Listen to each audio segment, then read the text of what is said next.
ليس الغبي بسيد في قومه لكن سيد قومه المتغابي. Le stupide n'est pas un seigneur au sein de son peuple, mais le seigneur de son peuple est celui qui feint de ne pas voir certaines choses. Un beau proverbe arabe qui résume assez correctement une des deux belles qualités qu'on va voir dans ce petit rappel. Qu'Allah aime voir en nous, en tant que croyants, en tant que musulmans, des qualités qui rendent la vie facile, paisible, loin des dénigrements continus, des remarques blessantes.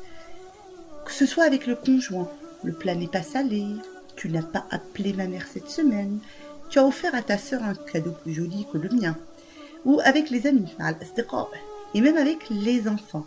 Le fait de ne pas être souple, de ne pas savoir fermer les yeux devant certains de leurs erreurs, et être dur dans la brimade, la réprimande continue, tu as 15 minutes de retard, tu as fait ceci, tu as fait cela, sont des paroles plus destructrices qu'autre chose.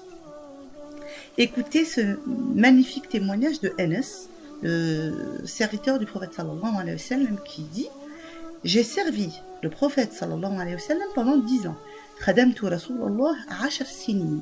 Jamais il ne m'a dit ouf, ni à propos d'une chose que j'avais faite, pourquoi donc as-tu fait ceci, ni au sujet d'une chose que j'avais omis de faire, pourquoi n'as-tu pas fait cela.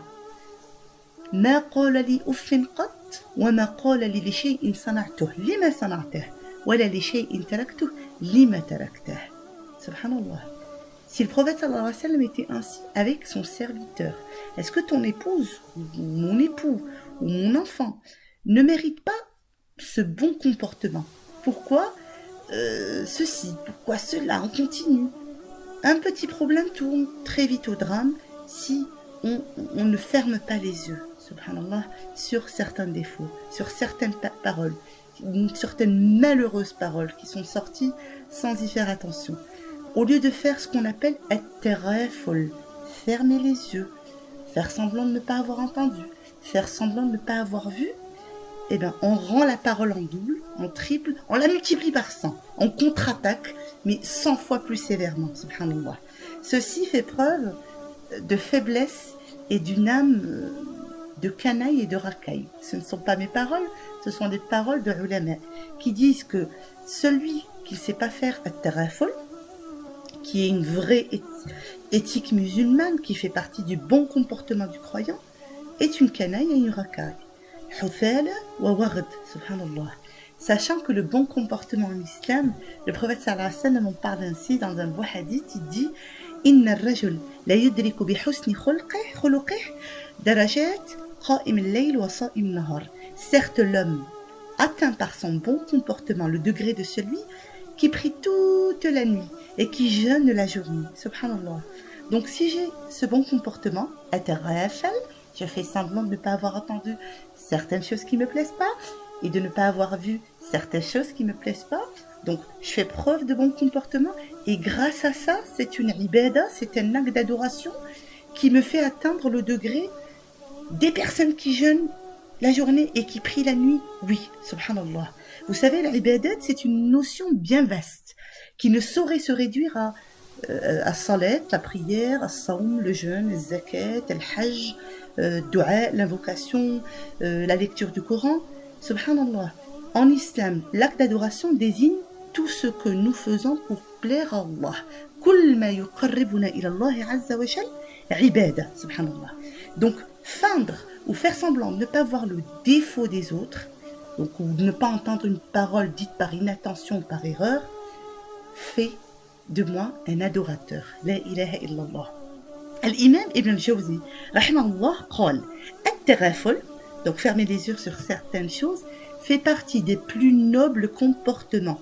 ما يزال التغافل عن الزلات من أرقى شيم الكرام. Donc celui qui se préoccupe de chaque faux pas et de chaque erreur se fatiguera et fatiguera les autres.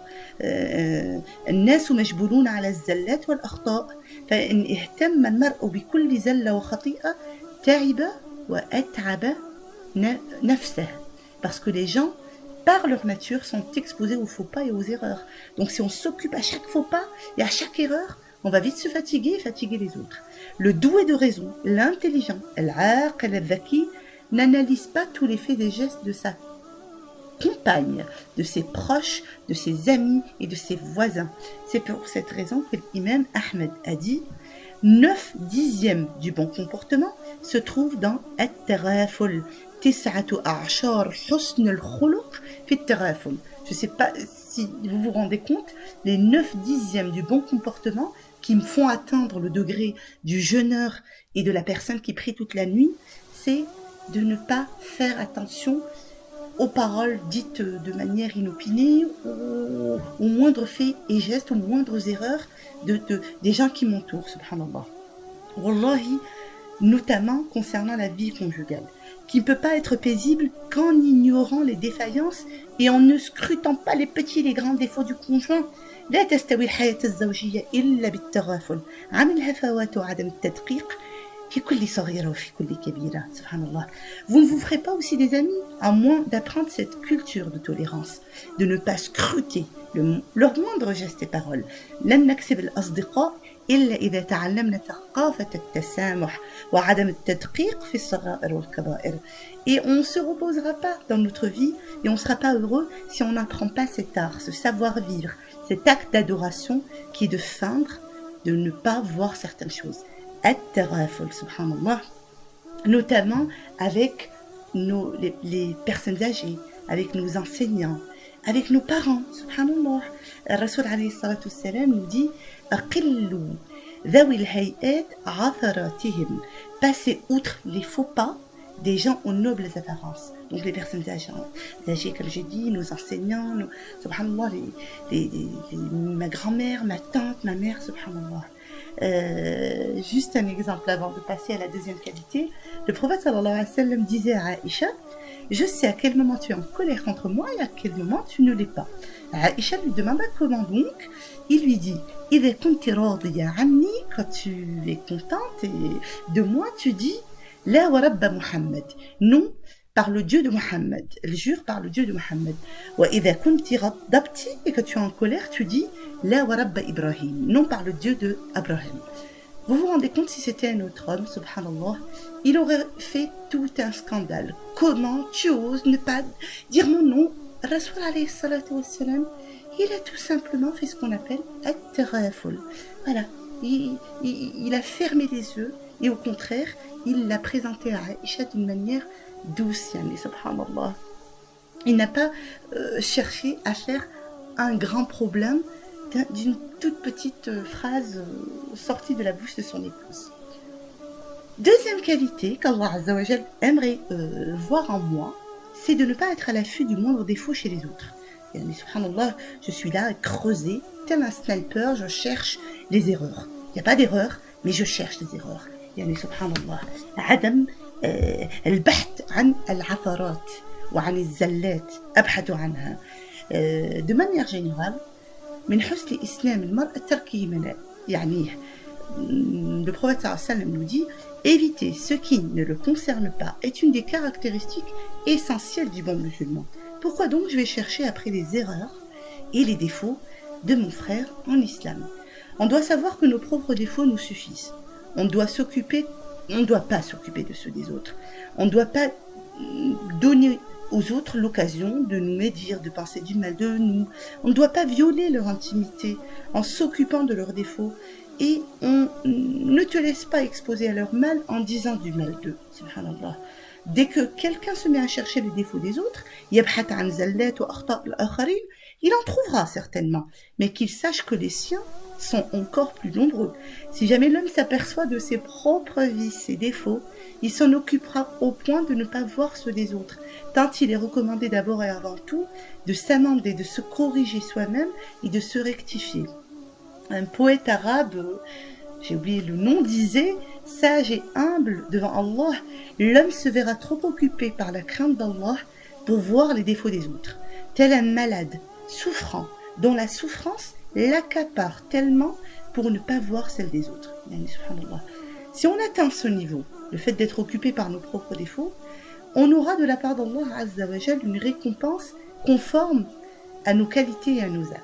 En revanche, si on est à l'affût du moindre défaut qui transparaît chez les autres, regardez ce qui nous attend. Rasoul alayhi salatu wassalam nous dit Man tatabba'a awrata akhihi al-muslim tatabba'a Allahu awratahu wa man tatabba'a Allahu awratahu yafdahuhu walaw fi jawfi baytihi. Subhanallah.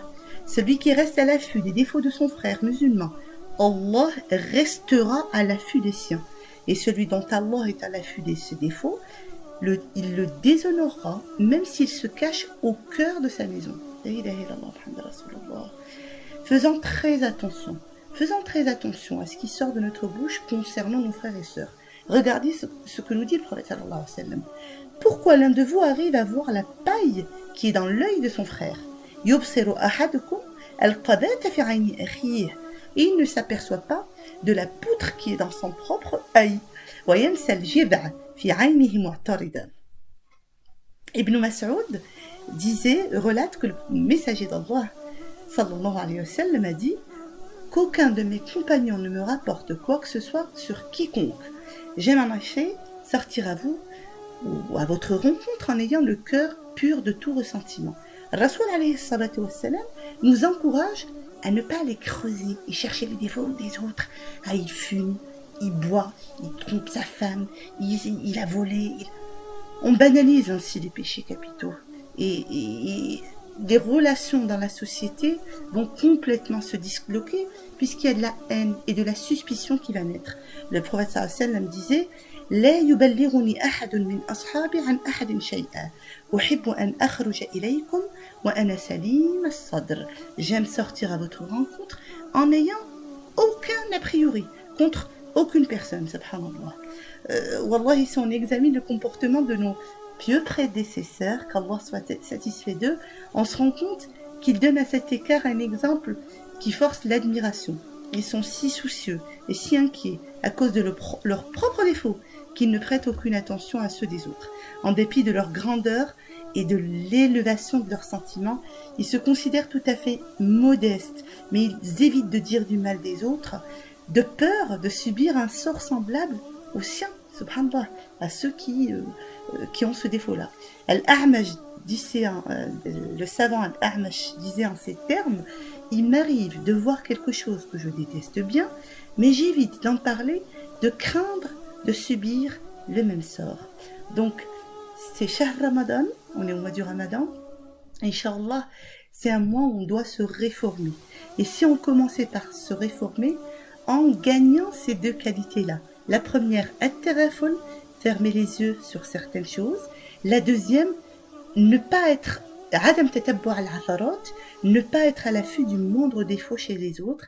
Et bien, Inillah Azza wa Jal, grâce à ces deux belles qualités, mes relations avec mon conjoint, mes enfants, mon entourage, mes amis seront beaucoup plus souples, Inillah Azza wa Jal, et je vivrai loin de toute dispute et de toute polémique.